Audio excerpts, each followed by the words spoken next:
Ang cactus na ito ay isang espesyal na uri ng cactus na maaaring kainin.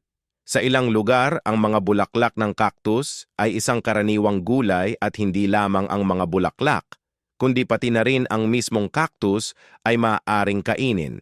Ang partikular na uri na ito, na tinatawag na swan egg, ay medyo maliit, ngunit bawat cactus ay maaaring mamulaklak ng 5 o 6 na bulaklak sa isang pagkakataon. Mayroon itong malakas na kakayahan na mag-regenerate at maaaring mamulaklak ng paulit-ulit, bagamat ang bawat panahon ng pamumulaklak ay tumatagal lamang ng kalahating araw. Ang pinakakaraniwang paraan ng pagkain nito ay sa paggawa ng sopas na may natural na nakaka-relax na aroma. Ang cactus mismo ay may lasa na medyo katulad ng ampalaya. Maaari itong gamitin sa mga sopas, iprito kasama ng itlog, o kahit na i-roast.